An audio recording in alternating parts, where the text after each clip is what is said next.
Excellent. Well, Jennifer Greene, thank you so much for joining us this evening. We are so excited to have you and discuss your newest book, Hideaway at Silver Lake. But before we get started, I'd love if you took a few moments to tell our readers a little bit about yourself and how you got started writing, because you are quite a prolific woman. So we would love to just, go all the way back and bring us right up to 2023. Okay, I don't want to go all the way back. Okay, yeah, it's when you get to reinvent your own history. I like that. Okay, I've written, I think Hideaway at Silver Lake is my 88th book. I've been writing since I was 8 years old. My mom always said, you can do anything you want. I'm so happy you're good at this, but women have to make a living. You don't want to be dependent on anyone else. So it was academics all the way, which I happen to love anyway. So I got degrees in English and psychology before the second year. I mean, I'm really life dumb, but academically, I just love stuff like that. And I've been a reader forever, and I've loved everything, always, all genres. I don't care. I have a huge library of nonfiction, but that's because I love to learn, especially history and women's medical history. But that's a different thing than what you want to read when you want to escape the world. Right. One of the things I love about the first half hour you start with is, I don't know these books, and I don't think you guys are either, but I'm happy to hear about new books. I really love how publishing has changed from what it was 10 and 15 and 20 years ago. Yeah. Where I got into it because romance was selling. And before that, the Brits were selling, but the American audience didn't exist. So it was an opening for a new author. Yeah. And I like the idea, not of romance. I don't even like the word. I like love stories. Romance makes me think of corniness of and not about real things. Yeah. Love story is so intimate and like relatable, I think. Yeah. And I have liked the idea from the time I got into it. I went to college in the 60s, part of the women's empowerment era. I think women need to be listened to. And I felt, this is corny, I know, but the thing about romances and women's fiction is author talks to reader, not in a judging way, but because we share the same issues in our lives. Yeah. Stuff that's hard to talk about, stuff that's hard to solve, stuff that there's just no other place. And what I wanted to do was not preach to anybody at all about anything, but cover issues. I loved breaking the rules. I had a heroine who was an alcoholic. I had a heroine who had a date rape issue books, not to bring up an issue in any political way at all, no politics, just to say women have been through things. Yeah. That doesn't make them less. They need to know that and feel that. And I felt I could offer that as an author. And that I've had a wonderful time being published and being part of the writing community. When RWA was active, there were 12,000 fiction writers, women fiction writers. Well, not all were women, but most were. And the other thing I loved about that is that once you published enough, you were the teachers. And nobody learns writing from school. It's not about learning grammar, it's about plot and tension and how you develop things in a book. And I love to teach. I've always been around kids and doing stuff. And so it was a way to give back for what I had learned and shared. And I felt like you get to whatever city it's in, and we were walking in a group of sisters. I know. Yeah, for sure. There's a lot of side fields and a lot of that. I don't think that's totally the issue. Write what you love, but or what you need to write. But that how to write is difficult and lonely. And it takes a certain temperament and a certain desire to keep going. And it's hard without someone not giving you an artificial pat on the back. Thinking that you can do this if you want to. And this is what it it's like, it's so challenging and hard, but then also it makes, it's like a superpower to be able to get through it and to be able to be successful and to keep going. That's a superpower. Going and growing. And if you love it, I think many people say they want to write and they don't. They want to have written. Yes. Too damn hard and too damn right. hard. That's exactly right. So, but for those who love it, it is lonely and it is hard, and you have to dig in yourself to get to some truths you didn't want to, or maybe not in the first 2 books, but sooner or later, you have to find that deeper material. So it's not fun, but it's cathartic. But I still feel that it's sharing in a way nothing else shares. And I mean, there's all kinds of women's groups and stuff, but this is a different sharing. Yeah. And there's trust you have to establish with the reader from page 1, or you're lost. So if you tell a lie on page 1, it's goodbye, Charlie. They're not going to. I don't mean a lack of skill, but if you put a fake thing in there, you got to be careful.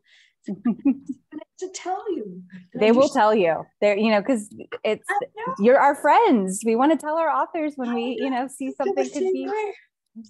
I meet readers at book signings or something, and throw my arms around them. We're alike. We're no different. We like books. We love books. I think books have changed extraordinarily. I was at an accident and I stopped writing in 2016. I was hit by a truck. I was at a stop sign and a nice stop sign on a nice Saturday morning, and this truck and trailer came barreling down a hill, missed a stop sign and went barreling into me. And that ended my writing life for about, until Hideaway. I didn't want to quit. I just broke so much stuff. I was really healthy all my life. I've never had that I'm not telling you this to feel sorry for me. No. It was just a different thing. I'd been healthy my whole life, and I just never expected so much to have to recover from. Yeah. But when I woke up, so to speak. Well, and to get yourself back into, to get healthy physically, but then also when you've probably got these stories bouncing around in your head, but then also the confliction of being in pain and not being able to work through that and not knowing, if these stories are right. Thanks. Yeah. You understand. Yeah. I wanted to write, but there was all that against me. Okay. And I had a wonderful agent who just stayed with me, and I'd worked with wonderful editors over the many years who all changed jobs, but they were still out there. Yeah. So I had help if I could get back into it. What I found, though, was in those years, first of all, COVID screwed everybody. Yeah. I don't like that language, but women, happy women, were frustrated and lonely and had kind of lost a way to talk to other women. You didn't have a chance. Yeah, online, you can talk to people. It's not the same thing as being able to talk to someone else in person and share the way you do when it's one-on-one. And I think women were terribly frustrated by that and needed something different than they needed before. And then ebooks exploded, which is fabulous if you ask me. I've read so many new authors. They're so wonderful. And there isn't all the negative stuff about you have to write this and you have to write this. They have so much freedom. Wow. And so many of those, I've read many authors where they're my keepers and I read all theirs. But I need the new shelves now because I want the books that have just started. No, they don't have this huge history, but they're fabulous. Yeah.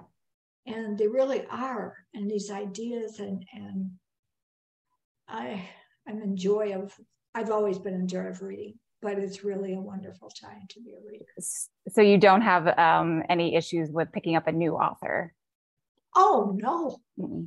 The opposite is true. Back when RWA was strong, I was always a judger of the contests, and I would do the Golden Heart, which were the unpublished authors. And I found many, many wonderful writers who just weren't quite ready, and they were discouraged. Mm-hmm. I don't know why. Something's wrong when you're putting down a writer who's got it all. She just doesn't know some of this stuff, how to put it together. I felt it was one of my favorite things to do for that group was contribute. Yeah. Christina Dodd was one of my babies, I called her. Oh. I loved her. And I don't mean I loved her, I didn't know her, but I knew her work. Yeah. She was wonderful from the start, and that was just an era when you had to fit a slot to get published. And by that time, I could sell anything. I don't mean I could sell anything. I wasn't that cool, but it was easier for me to sell in 1980, 85, 90. And then this new era was you had to do this, you had to do that. Mm-hmm. And I feel those restrictions were anti-women, to tell you the truth. Yeah, that is interesting. I'd love for you to kind of dig into a little bit of like having been within the publishing industry for so many decades, like, and you've mentioned a few of the changes that you've seen and good and bad, but I'd love for you to kind of reflect on maybe some of the pros and cons and changes that you've seen throughout your career. Right now, I'm afraid women writers aren't earning enough. Yeah. To stay home and not have to work and be able to write. And writing is hard work. Don't misunderstand me. But I think it's harder for to make a living at this. On the other hand, you're so much freer at what you can take on. It doesn't matter the way it used to matter. Your page length, you can have a book that's all by itself, and it doesn't have to meet any criteria. The only negative to the current scene I see is ebooks are one thing, self-published books are another. I have no interest in knocking another author ever, and I wouldn't. Mm-hmm. I do think the self-published authors, some don't recognize that they needed more help. Sorry, but I think we need editors. Very important. They are. I've had a zillion. Everyone wasn't perfect, but instead of taking things as criticism, what a good editor was telling me was something would be wrong for some reader. So to listen to her, and whether I liked what she said or not, I'd find some way to change that. Mm-hmm. So it was still good input, even if I didn't agree with it specifically. And this isn't nice, but I don't feel critique groups actually provide that. Mm-hmm. We're looking at those from our viewpoint of how we would write it, our English teachers are the same. Yeah. And I taught English, but many English writers, our English teachers are failed writers, or people couldn't make it at writers or as a writer or whatever. And those people are not people who should be giving you criticism. Criticism isn't the point. How to grow is the point. How to make what you have better. How to concentrate on your strengths. Yeah, it's a completely different approach. Yeah, absolutely. Yeah, but especially brand new writers are so vulnerable. I feel I'm vulnerable too after reading books. But what I'm saying is writers are, hey, we're tough. We put up with rejection and all that stuff, I get it. But we're still laying bare our heart to put stuff on the page. And it takes time to build that skin. Yeah. To be able to hear what matters, to make something better without hearing you're a horrible person and I wish I Yeah. Oh, I understand. Yeah. When I was listening to the first half hour, and I've done that before, I love hearing the books that everybody's reading, and they're not books that I'm reading. I don't think they're reading me either. But I have to say, I have great books that I could recommend to. Oh, good. We're going to get to that. I want to hear your recommendations. But that's not a denial. I'm thrilled to hear how many different things people are reading, and how, everybody really I felt when COVID started, the 2 years of COVID were so emotionally disastrous or troubling for women. And the reason I came up with Hideaway at Silver Lake was I felt we didn't need they're heavyweight, wonderful heavyweight stuff, but I was trying to do something lighter and kinder and no stress. We already know we're stressed. Anyway, that was my thought kind of behind there, of women doing too much, more than they can cope with. And yet, it's good women. That's what we're all doing, too much. Yeah.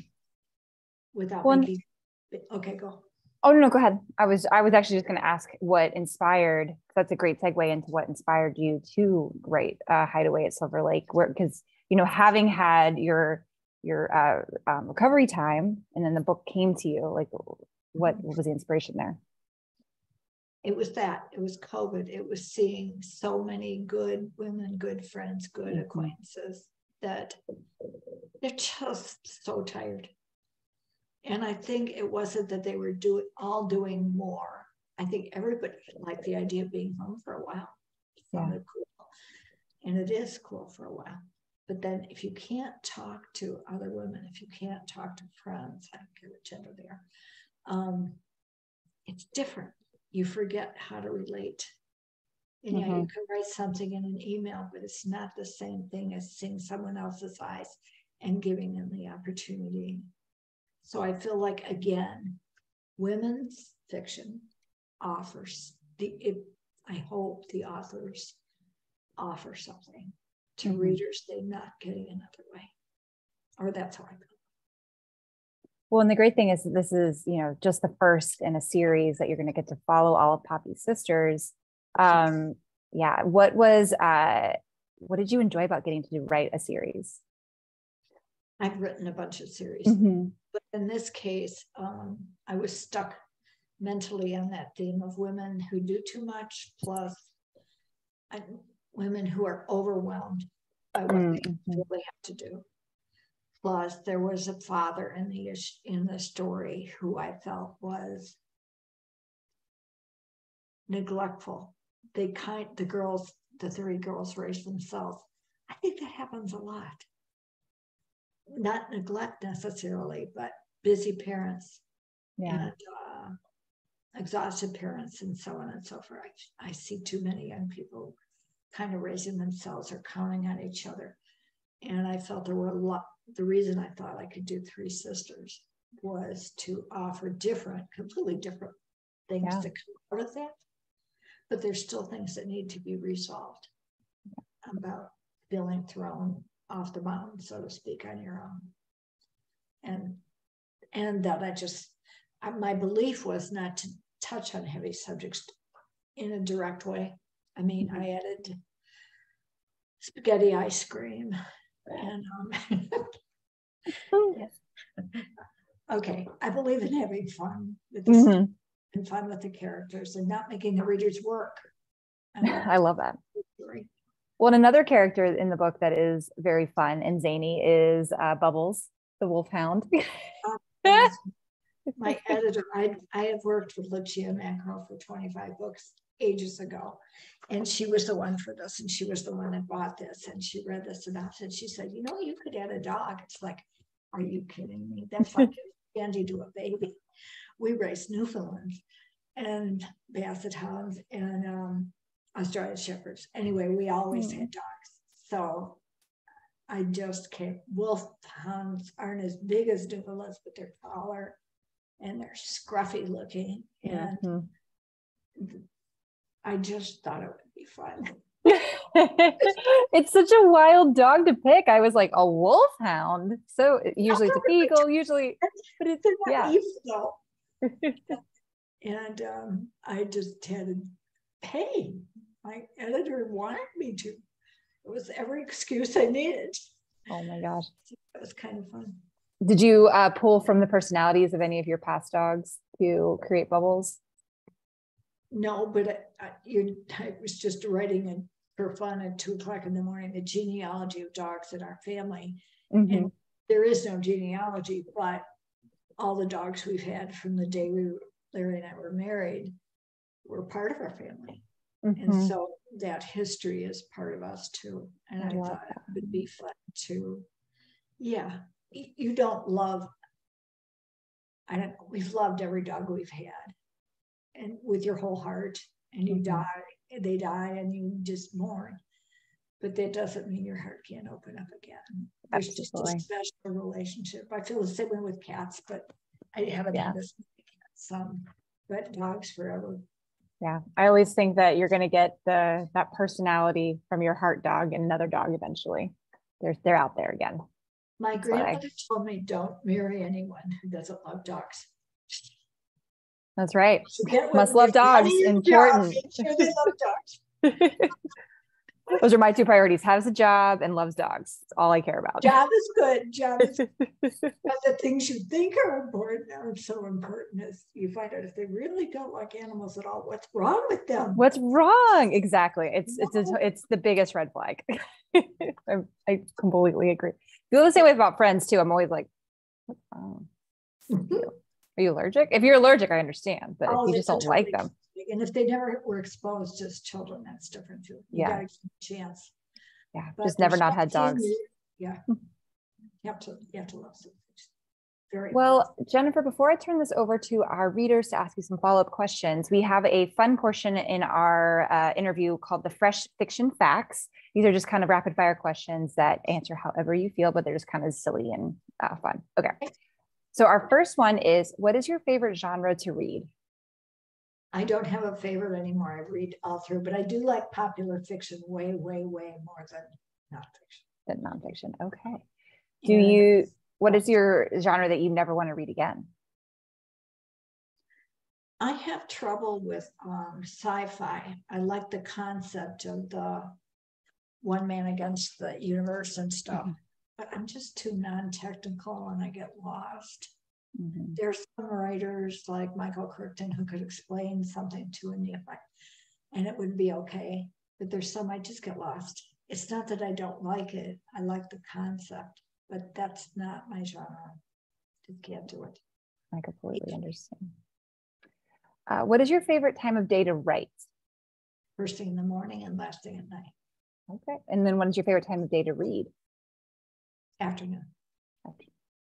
That sounds like the perfect day, Jennifer. Right in the morning, do a little reading in the afternoon, and then finish the day with some more writing. I found you have to take a break. You can't really work 8 hours solid, not in writing.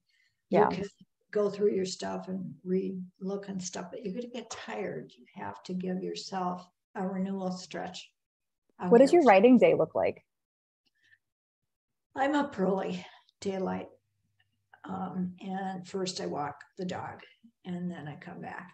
And that's my favorite time at the computer. Mm-hmm. And that's when fresh stuff comes or when I'm filling in and doing the serious work. The end of the day, it's more cleaning it up, but also planning through to the next sections, what's going to happen next and why. What did you forget to say? What do you need to write down or remember to do? That kind of thing. Mm-hmm. Are you a pantser or are you a plotter? I'm neither. Oh, I like that. Option C. I used to hate writing synopses until I discovered the trick of writing one for me. And what I have to send to an editor is annoying work, but I need to remember the things that matter to me, why I wanted to write this book, what needs to happen, how that conflict has to develop. And I get to put it in a synopsis for me. Maybe it's scratchy and stuff, but nobody's going to see it but me. Mm-hmm. So I have to know some things. If you knew it all, it would be too hard. It would be too annoying and boring to write the book. Yeah. But some things I have to know to keep it all clear in my head. I never quite understood how you can just let it flow without. No, I'm not knocking it. It does seem a little chaotic. I need to have a little bit of a guide. Too chaotic for me. Oh, exactly. What is the best book you've read recently, or books? It can be more than one. I've read a bunch of books I loved. One is Lessons in Chemistry. Mm-hmm. I hate chemistry. Actually, I don't hate it. I hated physics, but chemistry wasn't something I thought I wanted to read about. And I got entranced with that story. It's such a true love story of a very different kind. And I love that. And I love The Lost Apothecary. Have you heard of that one? I haven't. Okay, I like apothecaries. I wanted to write a historical apothecary, and nobody's ever given me a chance. They want me to keep writing contemporaries, regardless. This is about a woman in 1791, England, who thought up potions to kill bad men. Oh. And women would come to them and be in a terrible situation where they couldn't get out of it. And they didn't want to. So they got rid of their men. And I just thought, oh, that's very feminist. No, I'm really not into murder, honest to Pete. But I mean, poisoning is the women's and the recipes are in the back. Mm-hmm. Okay. Not a murder as heroin doesn't work too often. I'm just saying it's very different. And it's women, it's a lot of feminist history kind of sneaked in under the surface. So I love it. Again, that's what I think is so amazing about fiction in general, is that it can make these issues, these topics, these historical moments actually like tangible and relatable and digestible for readers in a way that if you were just sitting and reading a history book, it would just never click. I couldn't agree more. And I really think you can learn more from historical fiction than you can from historicals. I mean, straight. It's just accessible when it's from viewpoints and you can picture and all of that. So it becomes more real. I grew up in a city, but when I married Lair, we went to the farm that had been in his family since 1830, and there was a log cabin on the property from that era. I just loved it to bits. Potawatomi women really had a women's society quite different than, anyway, there was all kinds of interesting stuff that way. But I love taking kids through that.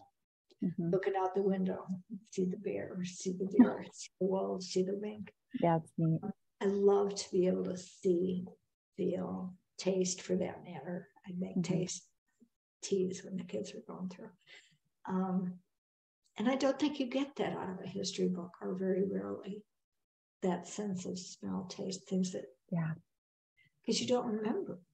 And I love history. I'd love to go back and teach history, but not like they'd let me anyway. They have a lot of different rules now anyway. Silly. So, okay, this is before I turn it over to our readers, one last question I have for you is, what is the book or the series that you would recommend to a new Jennifer Greene reader?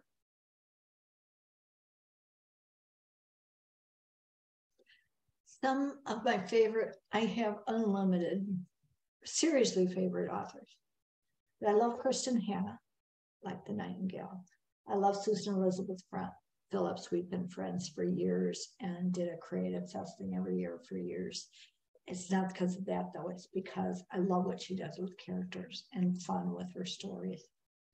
I love Emily Richards because she's so rich in women's fiction and what she does with women characters as well.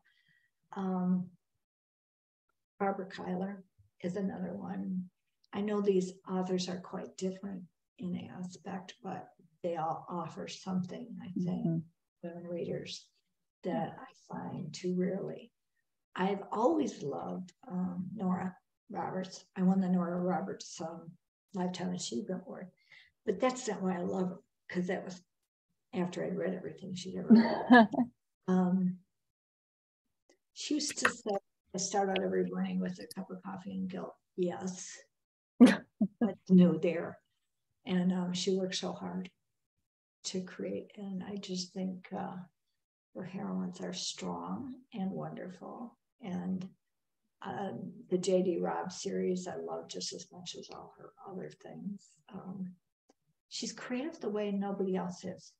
She's one of a kind. Yeah. Sorry, there's a zillion more. I love Karen Wright and her ghost stories. Jocelyn Jackson, I love her terribly. She does gutsy women Southern stories. And again, the Southern thing is, I like that very much. Okay. I love it. I've got a huge list now. This is amazing. Thank you. Yes. Well, Jennifer, I want to make sure our readers have time to ask you some extra questions. But before we say goodbye, how can readers stay in touch with you online? Okay. I have a website, and at jennifergreene.com. I'll write you back, I promise. If you're looking for books and you can't find them because I have too many old ones, I'll send you one if I can. I don't have all of them, but I do have quite a few. And I'd love to talk to readers. So if you like something or you want to hear something written, would love to hear. Awesome. Well, Jennifer, thank you so much. This was such a pleasure getting to chat with you. And we are so grateful that you're going to take a couple more questions from our readers. Thank you. Happy to.